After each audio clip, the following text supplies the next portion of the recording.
planet Earth, and welcome to episode 95 of the Comic Watcher Show. I'm your host, Matt. With me, as ever, are Nick and Mike. Gentlemen, how are you this week? Good. Can't complain. Starting to dry out here on the East. Some really good books to talk about tonight.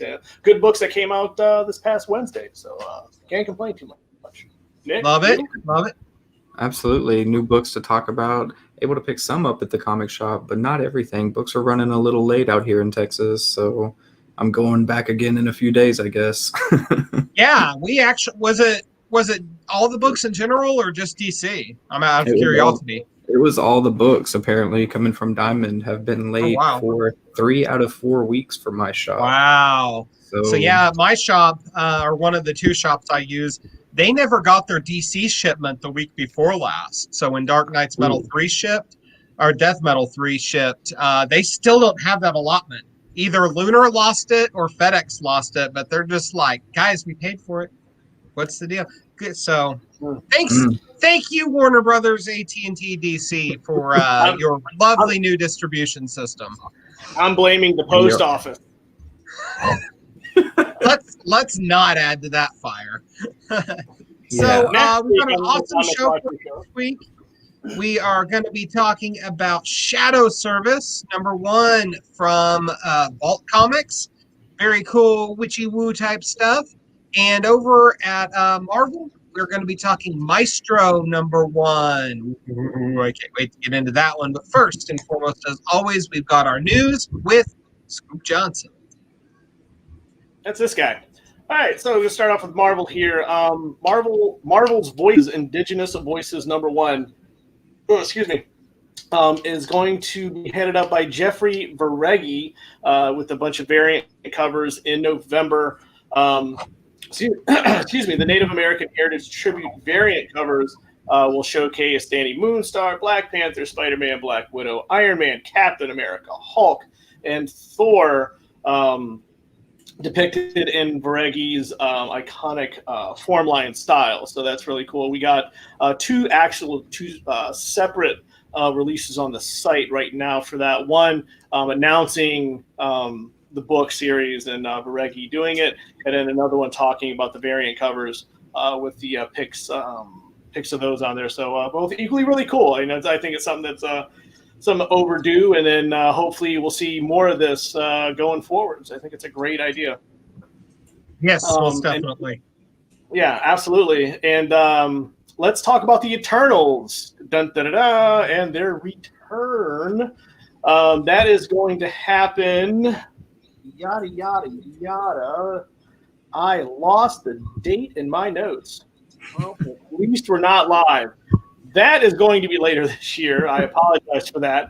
So basically, the Eternals are going to be head up by Kieran Gillen and Esad Ribic. I hope I am pronouncing that last name right. Probably not, but I do apologize. I butchered that name on the show before. Now it's your turn. Yes. Send all hate mail to Nick Osborne. Nick, give your email at the end of this. So you signed my check, sir. Anyway, and Eternals is coming out in November, by the way. Thank you. I'm just here for color commentary. I don't pay too much attention to a lot of stuff. No. So Jack Kirby's classic Eternals is coming back to life, and that's going to be really, really rad. Wolverine, Black, White, and Blood. DC, listen up. Maybe you guys could do something like this. The mysterious Wolverine, the mutant everyone loves, probably the foundation of your favorite X team. Bunch of star-studded creators and artists who can head up this book. We got Jerry Duggan, Adam Kubert, Rosenberg, Joshua Cassera. I mean, just tons of people that are in this book, and that looks really, really cool. Declan Shalvey, fan of the show, by the way. Huge comic watcher, by the way, that guy. He's in the book, so definitely check that out as well. That is it for Marvel. Unless, gentlemen, you have anything more Marvel-y that you would like to add to that. I will say about Eternals, obviously this book is being timed to, a time for when the movie was supposed to be coming out. But so there's a tie-in aspect to it. But it's interesting to me that nobody seems to be able to figure out how to make the Eternals work. You know, Kirby couldn't even do it. Neil Gaiman couldn't do it. At least not in a, like they pop up once a decade or so. Yeah. And they're a brief blip and then they go away. And I mean, Kieran Gillen, Esad Rabish, such amazing talents. I really hope that this is the time that the Eternals find their fandom, I guess is the term I'm looking for. Because there's so much potential. Oh, it is. It is absolutely. It's like that. It's like that buffet that looks so good when you get there, and then it kind of stales out a little bit, and you don't know what to do with it. That's what seems the Eternals, by the way. I got a ton of analogies, by the way. Anyway, moving on with news. IDW, and I swear I did not pick this out myself. Maybe I did. I don't know. Bram Ravel is returning to kick off Jenica 2. She is getting a second miniseries, which is going to continue her story from the first, which is pretty much her centered in Mutant Town in the current run of the Turtle books. But she's trying to figure out how she's living her life, or how she's going to live her life as a mutant. And now she's starting to run into her old crew again. And she's not falling down that same path, but you know, she runs into her old boyfriend and stuff like that. So it's just a bunch of stuff, and she's starting to, you know, just rehash and relive these memories. It was a good series. It was really good. So this one's going to continue that. There's a couple conspiracy theories they're going to weave into the book, which I think is really good because you know, right now the main storyline is really good. The Last Ronin's coming out in December, so this is a great time to get another turtle story. It's never a bad time for a turtle story, by the way, or so I'm told. All right, so last but not least, we're going to do some Kickstarter news. Wow, I lost his name again. Papose, give me Papose's first name, somebody quick. David Papose. Papose. Has a Kickstarter campaign right now of the OZ, and basically this is a Dorothy Gale's granddaughter and namesake is I can't talk, an Iraq war veteran who swept up by the tornado, dropped into the war-torn land of Oz, and forced to confront her past. You got the Tin Soldier, Scarecrow, Prince of Lions, and she is trying to bring peace to the occupied zone.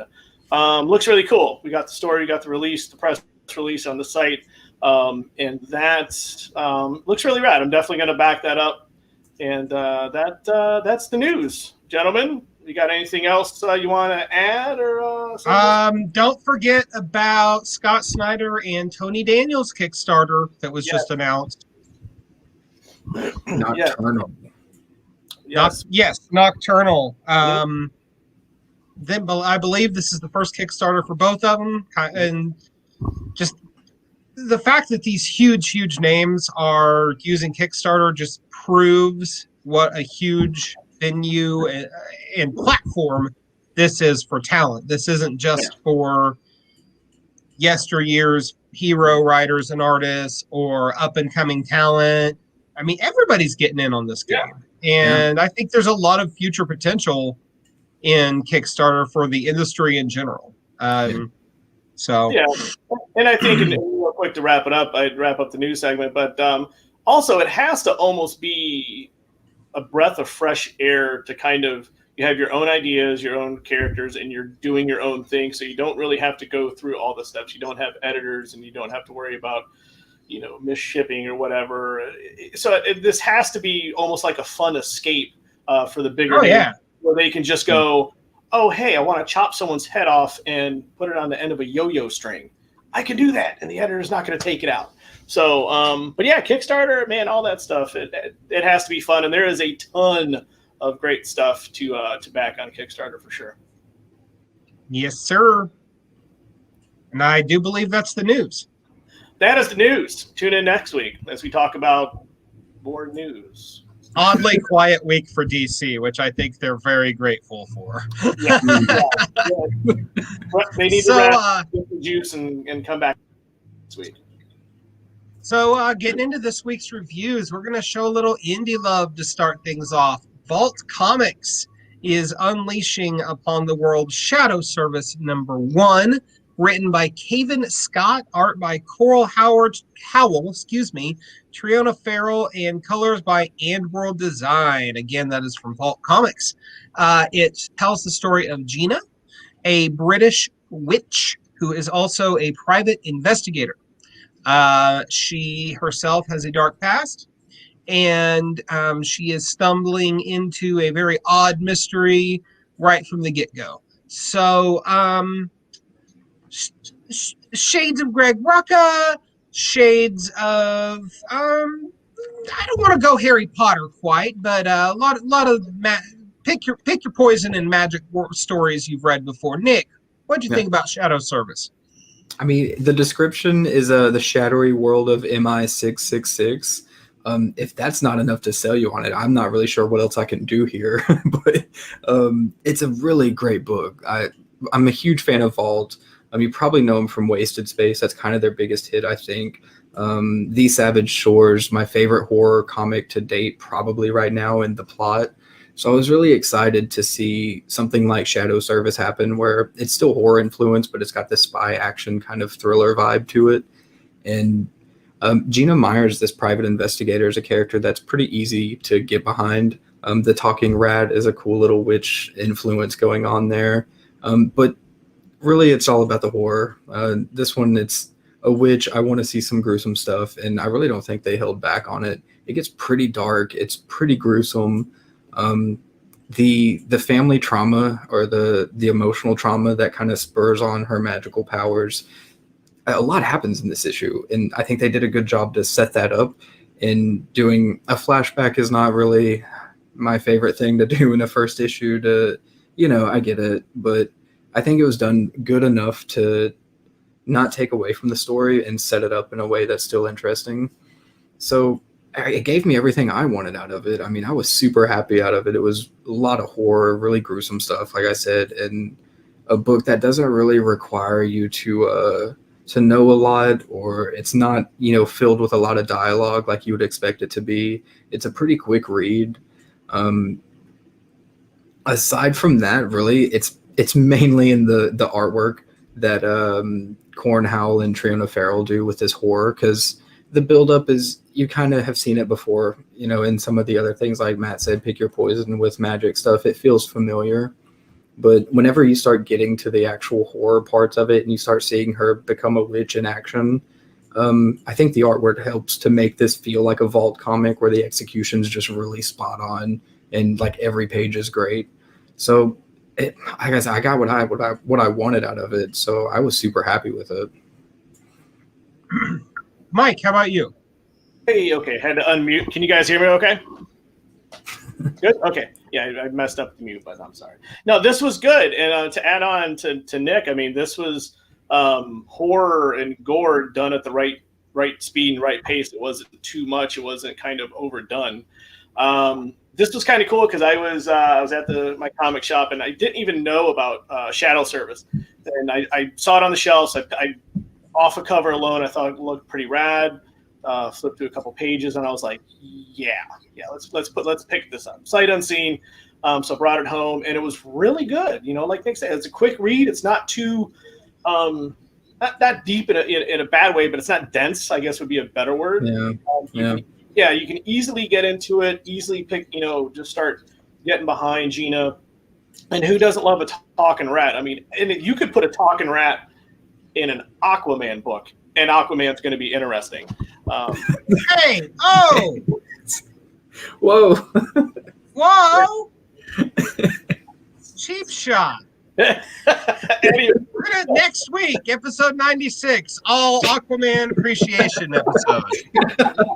It's homework time. Yeah, I know. I am so screwed. Anyway. No, but the talking rat was a nice touch and stuff. But this it was just great, and I think this is actually an excellent reminder that if your shop, not want to say divided in a bad way, but keeps the indie book separate from Marvel and DC and stuff, and maybe IDW and like maybe like, you know, Vault and Scout is kind of like in the dusty corner of your shop. This is one of those books that definitely stands out, and highly recommended. You know, not everything is going to come from the big names, and this is one of those books that are done right. Like I said, the gore was at the right place, and the nail gun is probably one of my favorite panels. I mean, the foot ripping off everything, like, good God, right? Like it's supposed to be a coffin nail, but it's actually just loaded in a nail gun, you know? And that's what I love. That's another great thing about getting behind Gina. She was like, supposed to be a coffin, but yeah, I just went to Home Depot and got a nail gun. It's cool. You know, it's fine. But two quick things, though. One, if you didn't read this book, like, you know, in a David Tennant or Austin Powers type of voice, you know, you got to reread it. You got to reread it in one of those. It's really good because there's some good English one-offs in there, so that's pretty good. And a little trivia thing about the MI666 thing that Cavan Scott was watching The Omen when he was a teenager and wrote down MI666 as a joke, just kind of like a ha-ha thing, and he just kept it. So he's literally had MI666 this whole time, and because he's a huge James Bond guy. And so he's just had it, and he was just said he was walking home one day from the theaters, and he came up with Gina Myers, and he was like, I can finally use MI666. So that's pretty cool. But yeah, definitely highly recommend it. Go out, buy this book on print, buy for e-copy, just buy it and read it. Have fun. So I hate to be a little bit of the spoiler or the negative Nancy, but Goodbye. I feel like this issue had a lot of potential and didn't quite make it in terms of execution. And a lot of it for me is because it's so much that I have seen before. And those type of things don't necessarily have to be bad. I mean, there's, you know, that old chestnut, there's no new stories to tell, which that's crap. But when you are knowingly riffing on something that's been done, you know, ad infinitum, you want to make sure that you put your very own unique spin on it, right? And I think this book could get there. Whatever MI666 is, I think that's the hinge that this series could become a lot more unique. You know, Gina Myers, not a bad character, but I've read her before. And I mentioned Greg Rucka at the beginning specifically because he specializes in writing strong female leads with some sort of psychological, emotional damage, right? And that was kind of what she reminded me of, is somebody trying to do a Greg Rucka female lead and just not quite making it. The potential is there. Don't get me wrong. I don't think this book sucked by any stretch of the imagination, but in terms of like what I want from a first issue, which is something that will grab me and make me demand the second issue. And I'll give you a good recent example that we talked about was issues 1 and 2 of Firepower. Very nice, yeah. You know, and it's fortunate that the first 2 issues shipped on the same day.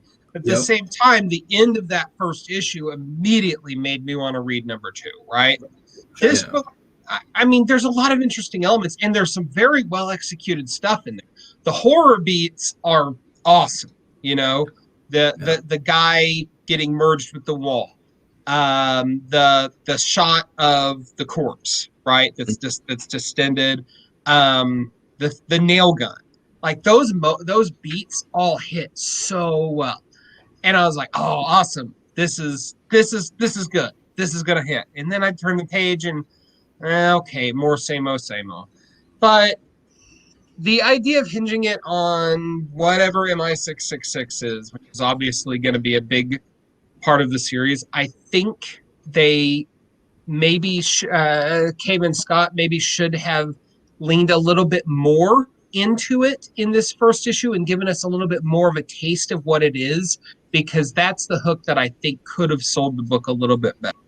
The other thing on it that didn't quite land right was the art. It's not bad. Don't get me wrong. I'm not saying it's bad. In fact, I quite liked it. But I think it was maybe a little wrong for this particular story. I would have personally preferred something with a little more of a dark atmosphere to it. Daniel Zazali, something in that vein, something a little scratchier, heavier ink, something to convey that dark mood. Or Nick, who's the artist on the plot? The plot, Hickson. Yeah, that type of art that to me would have helped the atmosphere of the story a little bit better. As it is, Corin Howell, obviously talented, he's got kind of a cartooniness to him that I just felt was a little out of sync with the intended tone of the story. So is it a bad comic? No. I'm sorry. I like the heavier palette. It reminded me of the plot in the way that it used the palette, because it was on the darker end of the spectrum, but the palette itself wasn't quite so earthy. It was a bit like the plot is really kind of has this like natural, weighty, earthy feel to it in the color palette. Right. The colors are real muted in it, right? Yeah. In this one, you kind of get that more magical influence, and I think that maybe is what makes you want to say Harry Potter or something like that, because it's got that more whimsical vibe to it. Okay. But this is not a whimsical story. It's not. So I can definitely see how that would be. This is a dark story. This is this is a story that wants to be in that Hellblazer niche, right? In a lot of ways. But at the same time, like Vault is onto something here. I firmly believe that. They're putting out a lot of good comics, and I think it's a mistake for us to look at a small indie publisher like Vault and relatively new talents like Cavan Scott, Corin Howell, and hold them to the same level of expectation and execution that we would say a big 2-book from established. That's not fair. Yeah. This is clearly an up-and-coming book from an up-and-coming company and talents. And it should reflect that. So did this issue land right for me? No, but that's me. And I think anyone that wants to read something that's good and different should definitely give it a try. Yeah, for sure. Yeah, definitely. I can appreciate that. And it's difficult because it's a lot of fun, and it's definitely one that you can sit down and enjoy pretty quickly. But it doesn't hit on the same level as something like These Savage Shores, where I put it down and I'm like, is that the best book that I've read all year? Because it feels like it. It's a book that's like, yeah, you should definitely check it out because it's pretty cool. Right. I mean, and it's a different thing, but yeah, Vault is a smaller company. They've got a lot of books out, and their quality has been really high. So I have certain expectations for Vault. I'm not gonna lie. If a book really doesn't land for Vault, I'm gonna be surprised, because a lot of their books for me, I'm just like, this is cool, or this is just freaking amazing. You know, there's a very cohesive house feeling to the Vault books. Yeah, so true. Yeah, I mean, and you can say that about a lot of the smaller publishers out there. You know, Ahoy, you can definitely tell when you're reading an Ahoy book. Boom. Yeah, Boom. Aftershock. Yeah. Like I could hand you an issue of Join the Future without telling you who the publisher is, and you'd probably say, "Yeah, this is Aftershock." I think. Right. Same thing. Yeah. Scout's the same way. I think Scout has a certain niche about them that they, some books are, That's an interesting point, because I just finished Atlantis Wasn't Built for Taurus, I believe is what it's called. And it feels kind of like Shadow Service is, but not quite as like fine-tuned or well executed as the Vault interpretation of a story like that. So it's interesting to see like all these different publishers doing these stories and how it fits within that house feel, like you said, Matt. Well, and it's important too that these smaller publishers, because there's so many of them right now, right? That they establish their identity and house style, and they don't want to be utterly beholden to it, or every book's going to look and feel the same. But again, having that identity is important. Absolutely. Yeah. Well said. So, Shadow Service #1, check it out from Vault. Cavan Scott, Corin Howell, Triona Farrell, and World Design. Next up, we're moving on to the big two. We're in deep Marvel territory here. Oh, yeah. I've been waiting for this one since it was announced. We are talking about Maestro, number 1 of 6. Mike is even rocking his Maestro beard for us this week. It's by Peter David, Herman Peralta, and yes, Dale Keown. So, this is a prequel to 1992's Immortal Hulk Future Imperfect by Peter David and some guy named George Perez. If you are somehow unfamiliar with this story, it tells the tale of a future iteration of the Hulk that has gone totally evil. He's ruling over the remnants of humanity with an iron fist. Not the Iron Fist, but an Iron Fist. He killed Iron Fist. And the modern day Hulk is brought to the future by a band of rebels to try to kill him. So Maestro, the miniseries, is the prequel to that. And it gives us the blow-by-blow of how we go from Hulk, as we know and love him, to Maestro, big evil bad guy. Mike, what are your thoughts on Maestro? Greatest first issue ever. No, maybe not. That's a bold statement. That's a bold statement. Now, wait a minute. That's a whole other episode. I'm not going to back that up. Whoa. Thank you. It's been nice work in a comic watch. No. So this is great. So we are finally here. Future Imperfect came out early 90s. 90 deuce, baby. 92. So that was what? My sophomore year, I think. My freshman year. And Maestro beat me out years ago. You're not that much older than me. Okay, I'm sorry, Nick, Mr. Young Guy. No, okay. That was actually more of a compliment for you, but go on. But no, Maestro creeped me out back then, and he still creeps me out now. He's one of those characters that when I just see Maestro, I'm like, God, he is just creepy. He's scary. He is just a badass dude. But now with Maestro 1, we're in World War III. Just happened. And nuclear fallout is getting ready to happen, probably in a couple issues, and now all hell is probably going to break loose, right? But the great thing about this issue is that it feels perfect for that line of Hulk, because you have, David, Peralta, Burdoff, Keown, Keith. Everyone worked on this book at some point in time where it was just a page opening sequence. Everyone that I feel that needed to work on or should work on a Hulk book worked on this. But seeing Hulk come in and with the illusions, MODOK comes in and is just like, this is what happened. And when you see MODOK, that just, I got chills because I was like, what is getting ready to happen? When you see MODOK, nothing good. It's not like he's going to give you a bouquet of flowers and take you out to Hardee's or something for a fancy dinner. But this is good because it's like, this is a story that has been years and years in the making of finding out how one of maybe an underrated character. I feel we should have more Maestro in Marvel, but I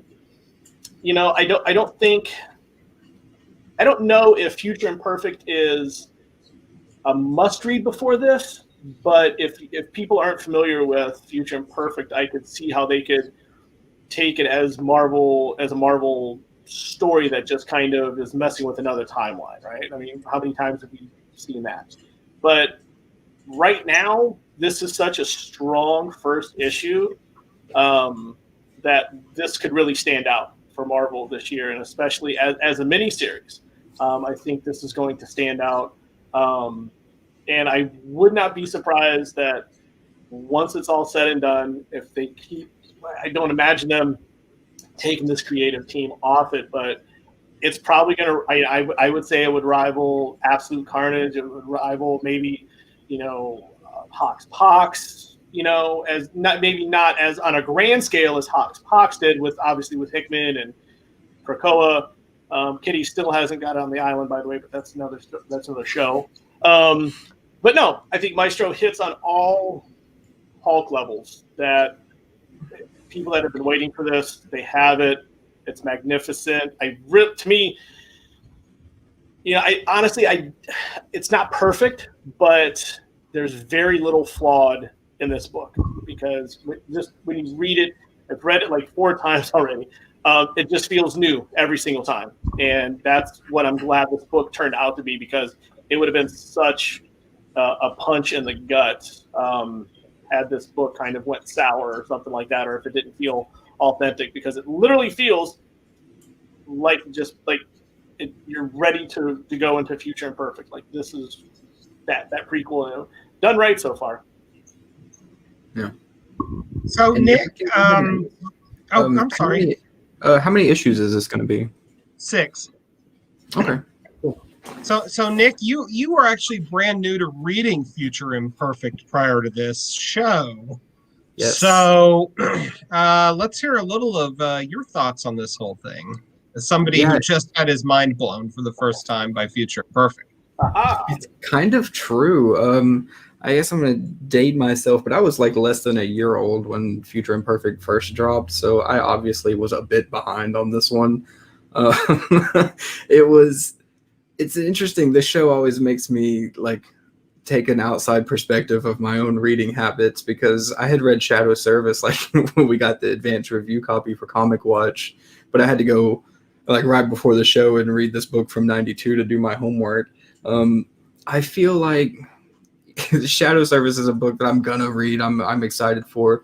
Big 2 stuff I often feel like is eating your fruits and veg, and this is a book that I would have probably never read if it wasn't for this show, but I'm so happy I did. I went back and read part 1 and 2 of Future Imperfect, and it's like, I guess that I'll sit down and try to get through this, and then I'm just like page after page excited to get to the next one, because it's such a cool premise. It's executed so well. You don't have to know 50 years of Hulk history to read this book. It's just super fun, and Maestro's a character that like I'm more interested in this Maestro now than I am Hulk. Who's this Hulk guy? So after reading that, I was like, okay, now I'm actually really excited that we're talking about this new #1 book, because it makes more sense now. But it does feel like a weird place in Marvel's lineup right now. One of those books I'm like, this is really cool, but it just really makes me question what Marvel's doing, because I want more stuff like this, but it's not really cohesive, like with a timeline. Well, and that's actually an interesting point, because this book's mere existence is obviously catering to fans of a certain age. Like you were saying, you would have never probably looked at this book twice. Mm-mm. Otherwise, if it weren't for the show. So, interesting point. Yeah, it was something I was like, well, I really love this, and I love that, a book like this made me go back and read a 1992 book, and I was like, oh, this is awesome, and now I kind of want to look for the trade at the comic shop, because apparently the trade has part 1 and 2 and also the end, which is somehow tied into it. I haven't gotten to reading that yet. Okay, so no, it's really not. The end stands on its own. Okay, it's interesting that they paired it. The end is freaking phenomenal in its own right. Well, that's cool. I mean, like a book like this, it does things in a way that maybe just a new #1 Hulk book wouldn't do. I had no idea about the story, really. It wasn't on my radar. But it's one of those books where I'm like, I'm actually super happy I did this, because once we get into this new #1, and it's an origin story for this crazy Maestro character that was doing some strange shit in part 1 and 2. I mean, it was cool, but it was kind of out there for a Hulk story, and I liked that this one kind of did that vibe. There's a sci-fi feel to it that's got this twist when you're introduced to Betty and the family, but something's not right.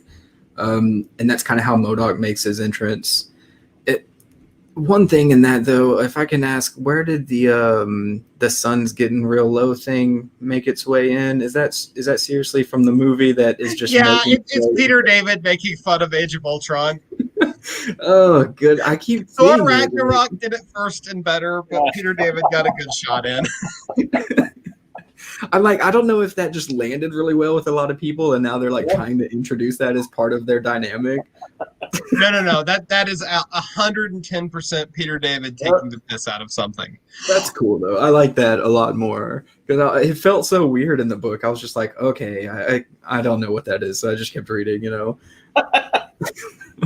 But it was really cool. I thought some of using Captain America to kind of get Hulk back on track and stuff like that. It was fun use of the Marvel universe. And then once you kind of wake up and see what the story really is, and you get long-haired, attempted sexy Hulk, I think it was something that was I guess it puts cool context into the 1992 story, but something to Scoop was saying, I don't really know how much I would have liked it if I hadn't gone back and read part 1 and 2 first. A lot of this would have felt, I would have ended it saying this feels like a build-up to something that already happened, probably. It feels like it's putting context to something, and that you kind of need that premise for this to work under. And if you have that foundation coming into it, you can have a lot of fun with this story. And I think that, MODOK, I thought was just going to be some kind of cheap use of the character, and big brain, kind of conflicting sci-fi. MODOK is old now. Burr, burr. Yeah, I was just like, well, that's a cool reveal. Now that's probably the whole back half of the issue.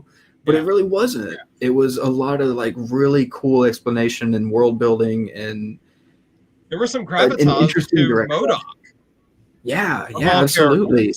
Like the big floaty head with the flappy arms. The explanation of they. When you complain about how awful things are and it's their stupid decisions, I really started to feel that, and it was this sense of exhaustion in MODOK that was more than just a typical old villain. Yeah. I really started to dig that, and you get out into the world and you start to see that it's not just part of this hologram. Although I've seen Rick and Morty enough to say, is this a hologram and a hologram? What are they doing here? But no, it's I think they do really cool things with the story. And Peter David coming back to the story, I guess it's kind of all you could ask for longtime fans like y'all are. I mean, it's super cool to see everybody really excited for it, and I'm glad I could just get caught up and kind of enjoy it as it's happening. Most definitely. So yeah, when this project was first announced, I guess it was earlier this year before the pandemic. Yep. I mean, I just, Peter David, Maestro, the sound of me chewing my nails and nervousness was probably audible in the next county, because you can't screw this up. Out of all of Peter David's Hulk run, and it's a character defining run that stands to this day. Even, as much as everybody loves Immortal Hulk, well, I mean, everyone's comparing it to Peter David's run, right? This is the best Hulk then, and it is. Yep. Yep. All apologies to any other creators involved with Hulk between then and now, but it is. And the pinnacle of Peter David's run is Future Imperfect. Just bar none. There's no arguing that.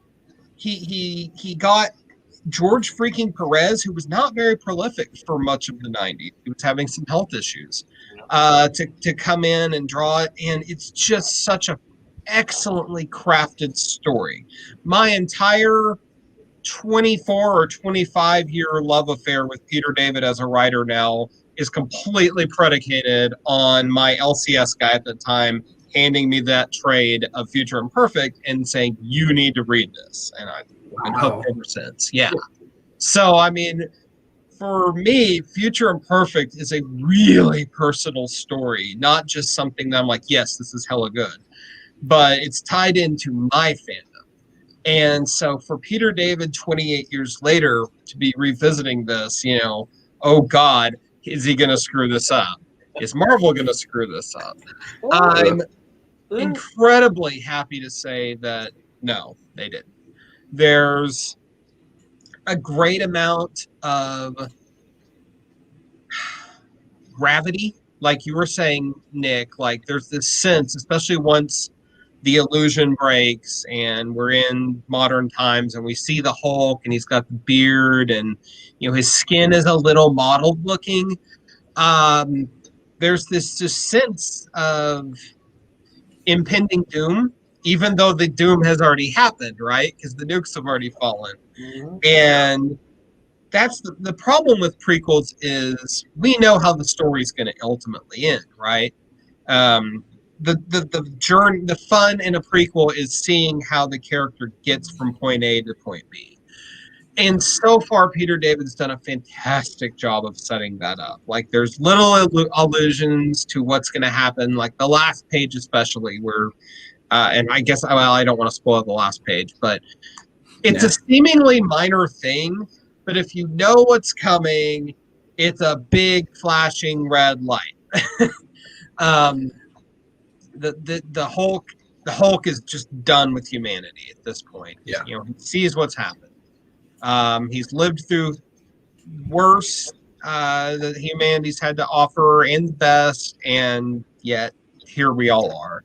So what's interesting to me, fellas, thinking about Future Imperfect and how it correlates to Maestro now. So Future Imperfect #1 has that just famous, infamous, whatever, double page spread of all of Rick Jones trophies from the fallen heroes. Well, not trophies, but memoria. Right. And that means, and he says in Future Imperfect, the Hulk or Maestro killed them all. That means all the heroes are alive somewhere. And at some point in the next 5 issues, we're probably going to see Maestro brutally murder the Marvel Universe. Which I can't wait for. I need to see that updated or an updated version of the trophy room. I want to see how he gets Beast's fur. Yeah. Hanging on the wall. I mean, it's a trophy hunting session pretty much, right? Like, it's just, you could really go off on that. Yeah. Oh, Nick, did you see the Bottle City of Kandor and the Green Lantern power battery in that 2-page? No way. I missed that, I guess. Yeah. Yep. Really? Oh man! There's so many things just packed in there. Easter eggs in there. Oh my god! Things that are just everywhere. Oh my gosh, that's so cool. Yep, it's almost as much fun as finding the hidden sex scene in Kingdom Come #2. But yeah, now you're gonna go look for that. Yeah, that was maybe first. But anyway, this comic.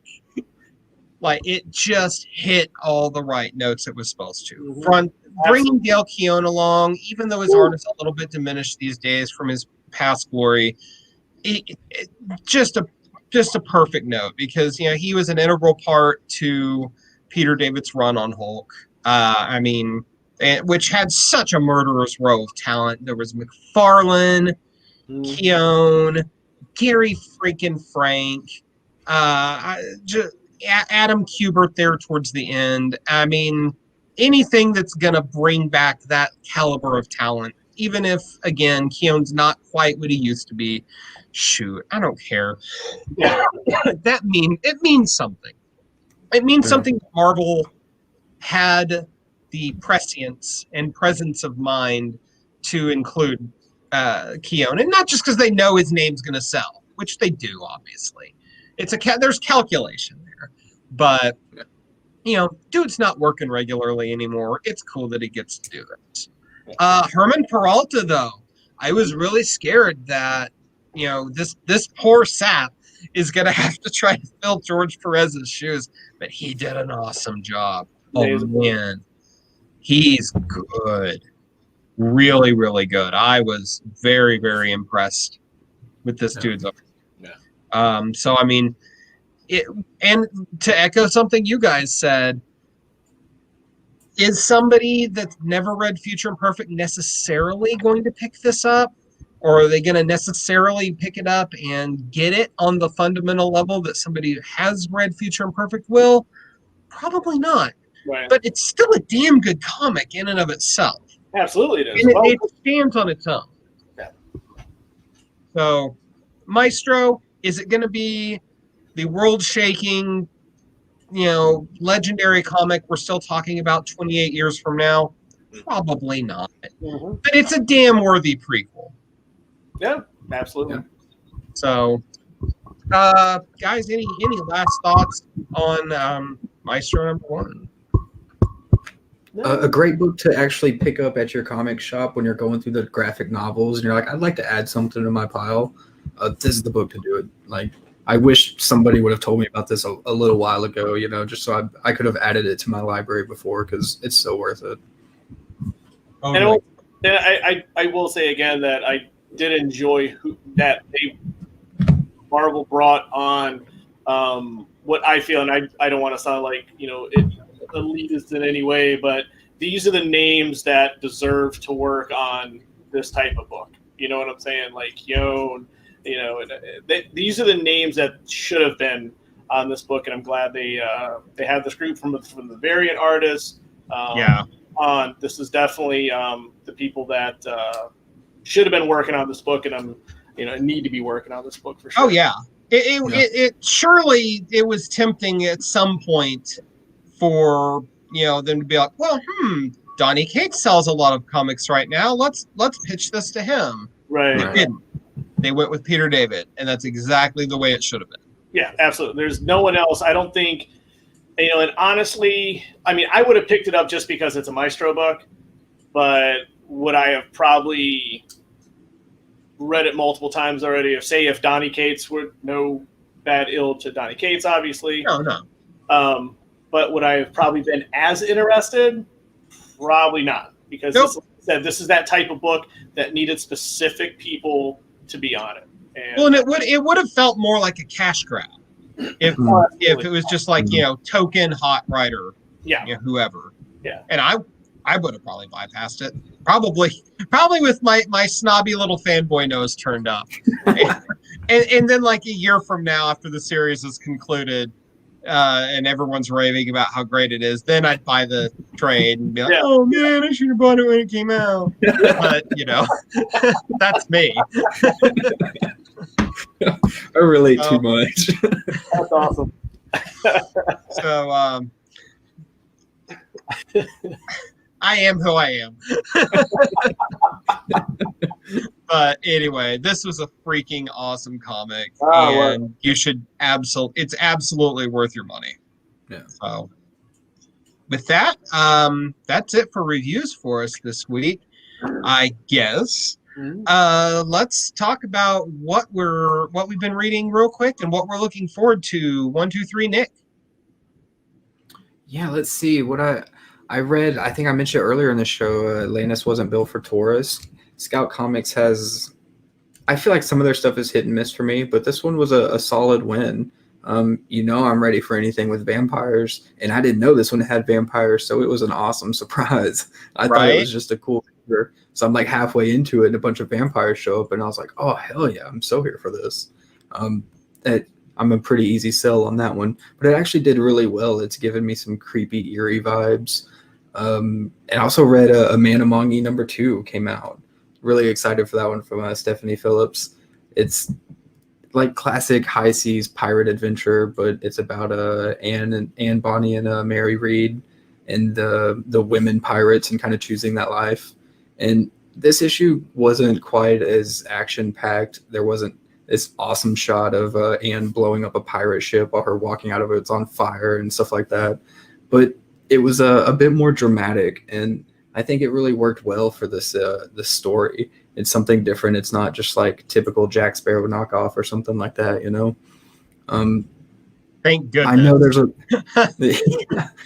I think we're all good on Jack Sparrow. Yeah, it's just like I want a pirate story, but I don't want just another Jack Sparrow story. And this one's cool. It's just badass women, like pirates, really cool stuff, a lot of fun. I know there's a lot of reading cool it while listening to pirate metal at the same time. That is a You challenge. should never I'm gonna take listen you to up. pirate metal. Don't get me wrong, but I'm just curious what an experience that might be. Yeah, that's something that's definitely worth trying. I'm gonna have to dig into that after the show. Drink a little absinthe while you're at it. I was thinking rum, but that might be a little bit more No, okay, intense. rum would be more thematic. Yeah, right. A little more on brand. Yeah. No, what I'm looking forward to, I cannot stress this enough. It says that the plot 6 is coming out, and what is? It says that the plot 6 The from plot. Vault is Okay, coming out. I don't know if that's true because I've been disappointed here lately with what's coming out and what was previously listed and then got rescheduled. I don't really know anymore, but if that's really coming out, then that's exactly what I'm looking forward to. Then there's so much else coming out. I think there's a Mega Man Fully Charged. I'm super hyped for that one. Artwork looks great. Didn't know I'd be hyped for that. Dr. Tomorrow #5 from Valiant's going to ending that series. A super cool new character at Valiant. There's just a lot of cool stuff coming out, but I hope it actually comes out and my shop gets it so that I can buy copies of them. That makes sense. There's inherent logic to that. Mike, what about you, buddy?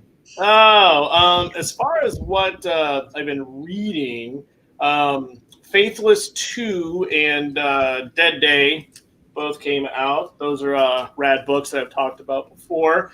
But what is I think Faithless is a little NSFW, right? Highly, sir. Yes. highly. That's why Dead Day was in front of Faithless, and all you got was the title. But yeah, no, that's really good. And huge shout out to Azzarello and Lovett for that.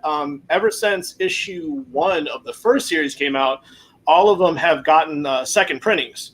So the book has been doing really well. So that's awesome. Good. Yeah, it's good to see.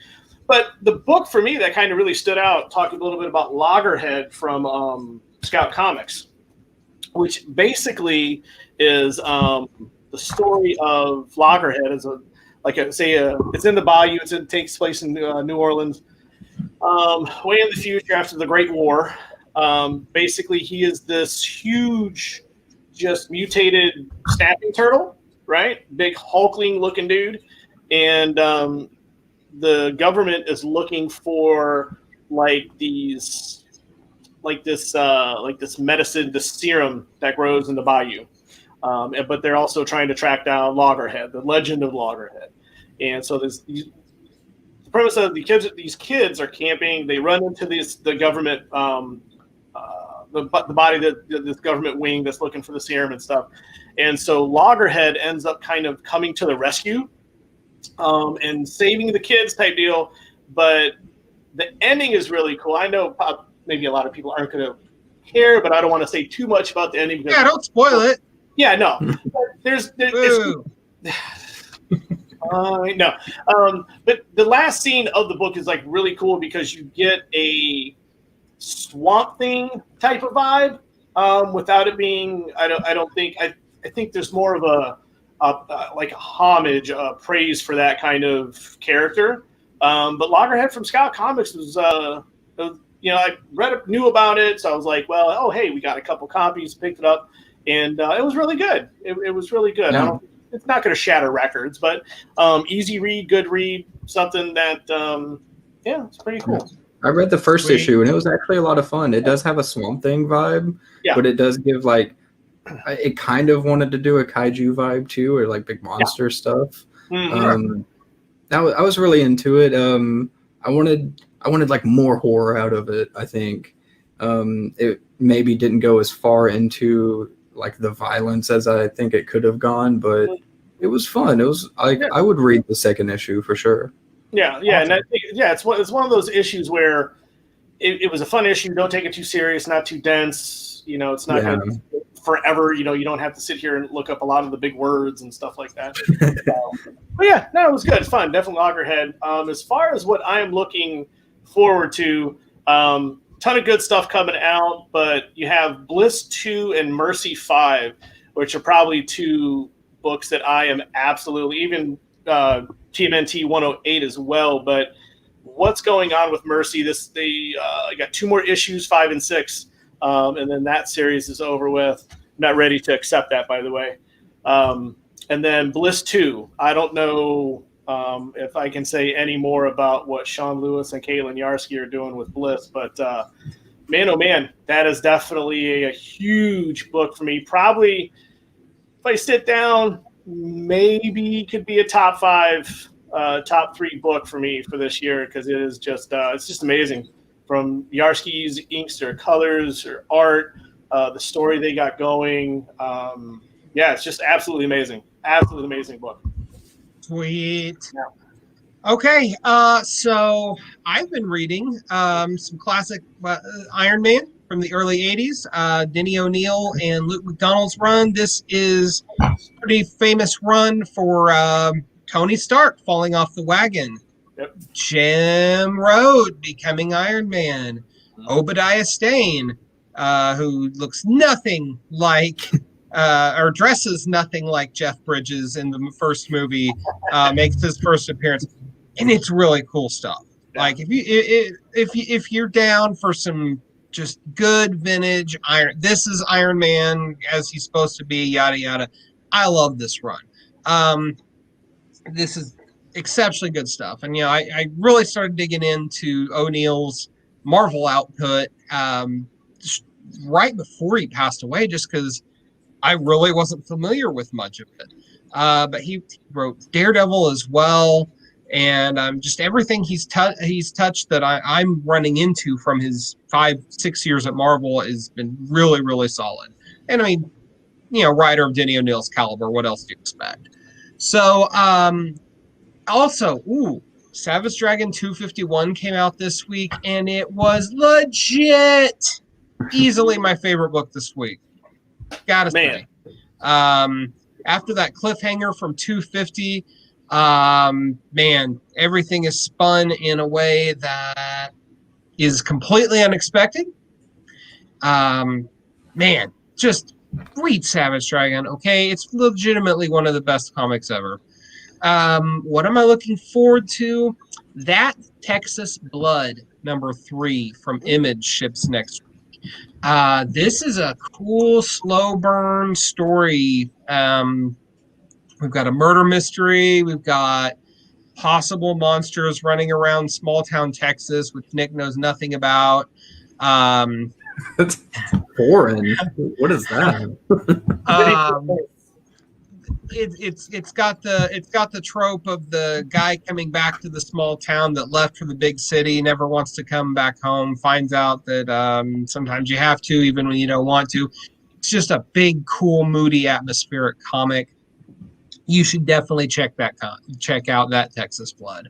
So that is what I'm looking most forward to, because next week is kind of a weird week in terms of comic release. There's not just a heck of a lot coming out. So that said, guys, I think we're ready to wrap it. Oh, like presents. Yes, wrap it and tap it. So this has been episode number 95 of the Comic Watchers Show. Thank you so very much for listening. I'm Matt. This is Nick. That's Mike. We are part of the Comic Watch family, which can always be found at comic-watch.com. Don't forget to check out our sister shows, Valiant Watch and Mutant Watch. You can find us on all kinds of cool platforms wherever podcasts are found, and also YouTube. So thank you for listening. We will see you next time.